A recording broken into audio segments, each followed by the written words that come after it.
Un mariage réussi, le chef-d'œuvre de l'épouse de Zakaria Tani Fomon. Qu'est-ce qu'un mariage réussi? Les conditions suivantes doivent être remplies pour qu'il y ait un mariage réussi. Il faut qu'il y ait un homme qui est totalement amoureux du Seigneur Jésus et qui est totalement enflammé dans l'accomplissement de la paix de Dieu dans sa vie.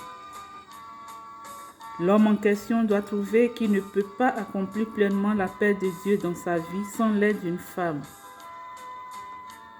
La troisième condition, il faut qu'il y ait une femme qui est totalement amoureuse du Seigneur Jésus et qui languit d'investir tout ce qu'elle est et tout ce qu'elle a dans son service.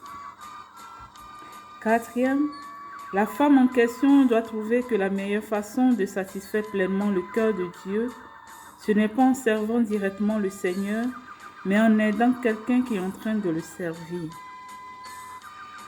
Cinquième, l'homme ci-dessus doit trouver que la femme ci-dessus est celle qui a été ordonnée par Dieu comme pouvant le mieux l'aider à accomplir la paix de Dieu dans sa vie. 6. La femme ci-dessus doit trouver que l'homme ci-dessus est celui que Dieu a ordonné pour elle, comme pouvant le mieux l'aider à accomplir la paix de Dieu dans sa vie. 7. L'homme et la femme ci-dessus doivent être pleinement persuadés que Dieu a établi qu'ils deviennent un couple pour faire avancer ses intérêts et ses desseins de Dieu.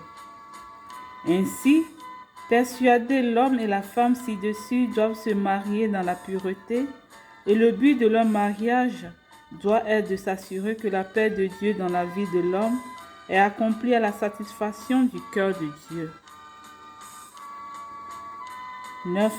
Après que le mariage a eu lieu, l'homme doit continuer à être de façon sans cesse croissante amoureux du Seigneur Jésus et de façon sans cesse croissante en feu dans la vie de l'homme et accompli à la satisfaction du cœur de Dieu.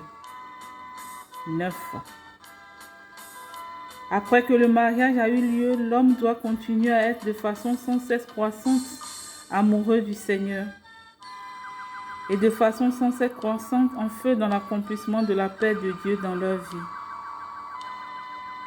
Après que le mariage a eu lieu, la femme doit être préoccupée par une question primordiale.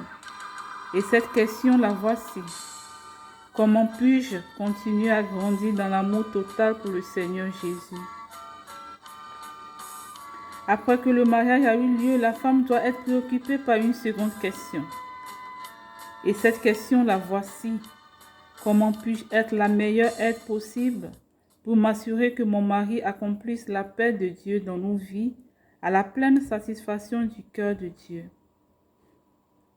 Pendant que le mari travaille de tout son cœur, investissant tout ce qu'il est et tout ce qu'il a dans la paix de Dieu sur leur vie, et que la femme travaille de tout son cœur, mettant tout ce qu'elle est et tout ce qu'elle a dans la connaissance de Dieu, et mettant tout ce qu'elle est et tout ce qu'elle a dans l'aide à son mari pour réussir dans la paix de Dieu sur leur vie. Ils seront un succès. Si loin d'entre eux ou tous les deux rétrogradent de la vie et du travail tel que l'indiquent les lignes ci-dessus énumérées, le mariage cesserait alors d'être un succès. Ô Père, viens nous aider à être des épouses qui accompagnons nos époux dans l'accomplissement de la mission que tu leur as assignée ici-bas. L'homme étant le chef de la famille, aide-nous en tant qu'épouse à être des partenaires de nos époux dans leur destinée, dans leur mission.